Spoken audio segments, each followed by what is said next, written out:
everyone, I'm your host, Mandi Hutchinson, and today I will be guiding you through the game Terror Below. The game is designed by Mike Elliott. The art is by Eric Hibbler, and it's published by Renegade Games. During the game, your squad of heroes will visit locations around the small desert town to find bounties, scavenge for weapons, and try to survive as you distract the worms. The goal is to be the first player to score 20 victory points by collecting worm eggs and delivering them to locations around town, or by hunting down and killing those vicious worms. That sounds like fun. Let's jump right in and learn how to play Terror Below. Let's start off by taking a look at the components.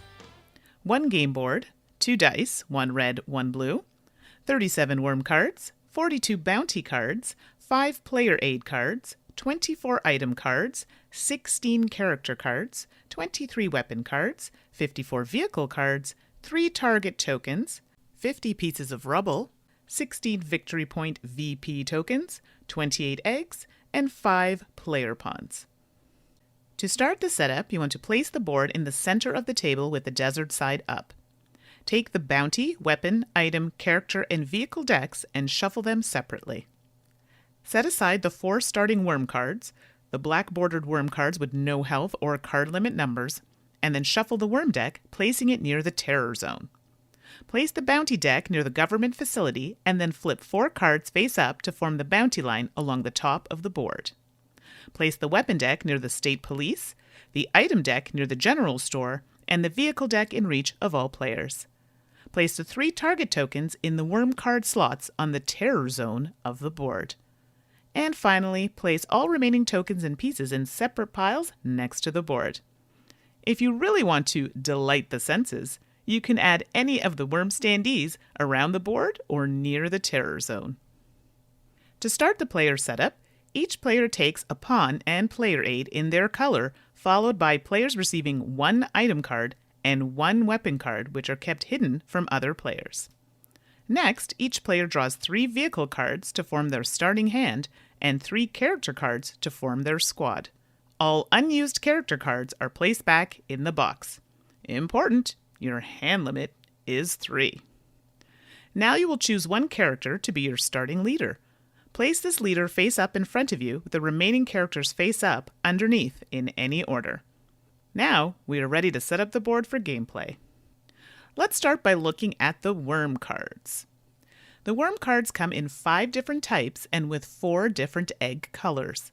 They represent the different worms that will attack players throughout the game. We aren't there yet, but when a worm eventually attacks, the target token represents the center space on the grid shown on the worm card. Place an egg that matches the color shown on the card into the space with the target token. Then place 1 piece of rubble in each of the shaded spaces displayed on the card. If rubble is already on that space, simply add another to a maximum of 2. These are locations, and eggs and rubble cannot be placed here. If rubble is designated to be placed on a pre-printed location, shown here, it just doesn't get placed. If an egg would be placed on a location, instead, after placing all rubble, roll the coordinate dice and place the egg in the resulting coordinates. Now that you know how worms attack, take the 4 starting worm cards and resolve an attack for each worm using the starting coordinates on the worm card. Be sure to add an egg and the appropriate rubble to the board. Since they are attacking, there is no need to place any target tokens. For 3 players, draw 1 additional worm from the worm deck and resolve an attack. For 4 players, draw and resolve 2 additional worm attacks, and for 5 players, draw and resolve 3 additional worm attacks. Then form a worm discard pile with any cards used to attack. In the worm setup, the first revealed worm is placed into an open numbered spot in the terror zone, and the matching target token is placed onto the board at the starting coordinates listed on the card. Do this for all 3 slots in the terror zone. The player who most recently defeated a worm in combat is the starting player. Beginning with the last player and continuing in reverse player order, each player places their pawn on a location of their choice that is not occupied by another player. Beginning with the starting player, Each player takes a turn by performing 3 steps in order. Play a vehicle card, resolve the played card, and then refill their hand. After completing their turn, check for a possible worm attack. Finally, play passes to the next player in clockwise order. Play a vehicle card from your hand face up on one of the 3 spots in the tear zone below the worm of your choice. Each worm card has a card limit displayed in the bottom right-hand corner, which represent the maximum number of vehicle cards that can be played on it. Then resolve the played card in 3 steps: distraction, perform actions, and resolve special ability. For distraction, at the bottom of each vehicle card is a set of arrows that represent a distraction. These are the directions a worm's target token moves after playing the card. Resolving each arrow icon from left to right, move the target token of the worm you have distracted this turn 1 space in each direction indicated. If this would cause the target token to exit the game board, ignore the movement and resolve the subsequent arrow. Some vehicle cards do not have any distraction arrows, so the target token of the worm will not move when this card is played. You receive action points equal to the number shown on the card, shown here. You spend them to perform the following actions for 1 action point each. Move 1 space orthogonally, ramp another player, remove 1 rubble from a space adjacent to your pawn, pick up all eggs in a space, and deliver an egg. You may take the same action multiple times if desired. This step is complete when you have spent all of your action points or have performed the pick up all eggs action. Move 1 space orthogonally. You can move into or through a space with another player's pawn, but you cannot end your movement on the same space as another player. Uh-oh, what if there's rubble? Well, you may never move into a space containing rubble. Ramp another player. If another player's pawn is adjacent to yours, you may jump over their piece as long as there is an empty space adjacent to their piece. Your pawn may change direction while ramping another player. Remove 1 rubble from a space adjacent to your pawn and place the rubble on your leader. As soon as you reach 3 rubble, you must immediately discard them to the general supply. Then draw a weapon or item card. Pick up all eggs in a space and place them on your leader. The good news is there is no limit on the amount of eggs you can carry. Once you decide to pick up an egg, all remaining action points are forfeited. This is the only circumstance where you would not use all of your action points. Deliver 1 egg you are carrying. To deliver an egg, you must have an egg in your possession and be in a location. If you deliver an egg without a bounty, you score 1 victory point and discard the egg to the supply. If, however, you deliver an egg that fulfills one of the 4 face-up bounties in the bounty line displayed at the top of the board, or possibly a hidden bounty card you have in hand, you place the bounty card under the leader with the points visible, discard the egg, draw a new bounty card, refilling the bounty line to 4 cards. Important! You may only complete 1 bounty per egg. For any type of egg delivery, players gain a bonus once per turn based on the location to which it is delivered. Delivery bonuses are as follows. General Store, draw an item card. Motel, gain 1 VP token. State Police, draw a weapon card. Government Facility, draw a card from the bounty line or from the top of the bounty deck and place it face down near your leader card. This is now a hidden bounty. These are bounties that only you can complete. Refill the bounty line to 4 cards if required. Hospital. Bring a dead character in your squad back to life.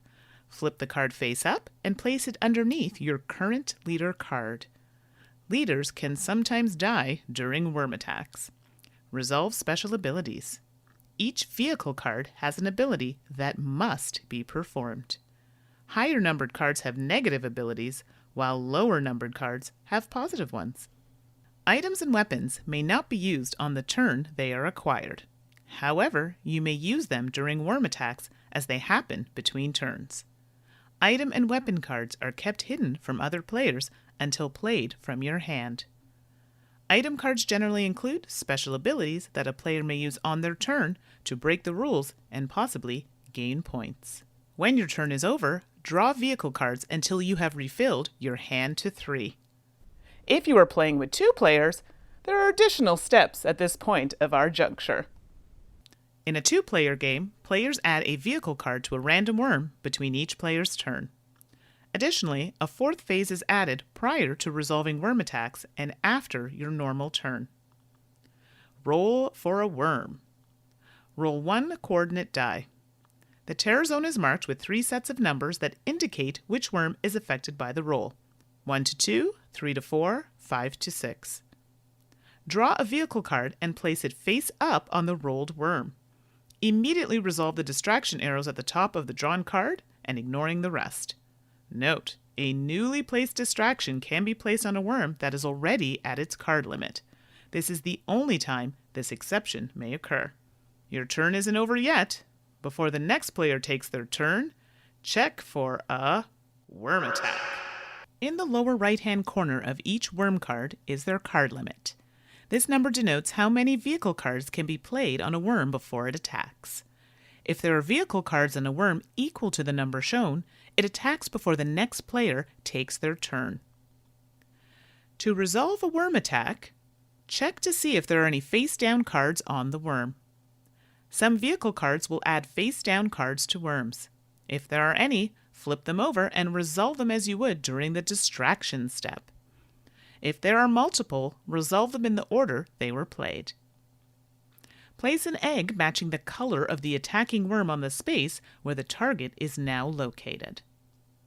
If this is the queen, a rubble is placed at center and an egg of each color is placed 1 space adjacent as shown on the card. Then, place 1 piece of rubble in each shaded space displayed on the card. If rubble is already on that space, add another to it. Remember, a maximum of 2 rubble is allowed per space. After the worm attack has been fully resolved, discard the worm to the worm discard pile. Worm cards are replaced as per the worm setup. If a player's pawn is in any space where rubble or eggs were added, they are caught in the attack. The player's leader might die unless the worm can be defeated or an item is used for protection. Note, a player inside a location cannot hunt nor be attacked by a worm unless the target token lands exactly on that location. Hunting a worm and possible death. If your pawn is caught in the worm's attack, you have an opportunity to attack the worm with any weapons you have acquired. Follow the instructions on the weapon or item cards you use. However, if you are unsuccessful, your leader dies. If this occurs, drop all rubble and eggs you are carrying onto your current space.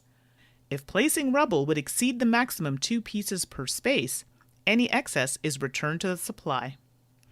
Any active item or weapon that is face up near your leader is also discarded. Then remove your player pawn from the board. Flip your character to their deceased side and set it aside. Choose a new leader from your remaining squad members and place it on top of your remaining characters. On your next turn, you will begin your turn by placing your pawn on an unoccupied location of your choice and then performing your turn as normal. If multiple players are caught in a worm attack, the last player to take a turn has an opportunity to attack the worm first, followed by the next player in clockwise order, and so on.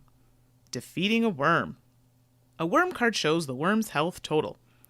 If the combined total of damage dealt to the worm by all players caught in the attack is equal to or higher than the worm's health, you have defeated the worm and all players caught in the attack are safe. The player that deals the killing blow receives credit for defeating the worm and receives 1 VP token. However, if one of the hunting bounties in the bounty line matches the worm type, or if you have a hidden bounty that matches, you claim it and slide it under your leader so that the points are visible. If this bounty is taken from the bounty line, refill the bounty line to 4 cards. Something to note, you may only complete 1 bounty per kill, even if 2 bounties of the same type are displayed. As soon as a player reaches 20 points, the game ends and they are the winner. But if any player's entire squad is killed, they are eliminated from the game. All other players receive 1 final turn, and if they are still alive, the player with the most VP wins. If you still want even more adventure, you can try an advanced version of the game by using the canyon side of the board. On the reverse side of the game board is a slightly different layout, which includes a new feature, the canyon. The canyon board can be played with any player count, but is recommended for 4 and 5 player games and provides a larger area for players to maneuver. Special rules. No player token, target token, or rubble may ever be placed in a canyon space. When resolving distraction arrows for worm movement, the target token ignores any canyon spaces and moves until it reaches the next available desert space. Ramping the canyon. For one action, move your pawn forward in a straight line until you reach the next desert space. To ramp over a single canyon space, discard a vehicle card from your hand. If you land on any rubble, immediately place the rubble onto your leader.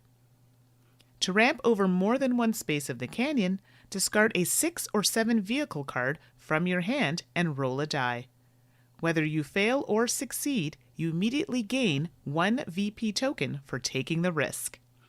On a result of 1, 2, or 3, your leader is killed. Drop all rubble and eggs you were carrying onto the space where you would have landed.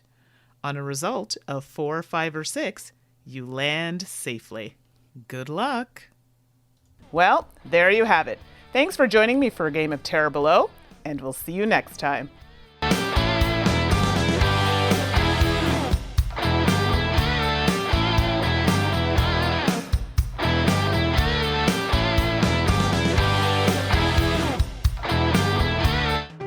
Thanks so much for watching the Dice Tower videos. Find more great videos and reviews as well as our top-rated audio podcast at Dicetower.com. You can also find other great shows at Dicetowernetwork.com. I'm Eric Summerer, and you've been watching The Dice Tower. The Dice Tower is sponsored by Cool Stuff Inc., where you can find great games for great prices. Cool stuff in stock. Check them out at CoolStuffInc.com.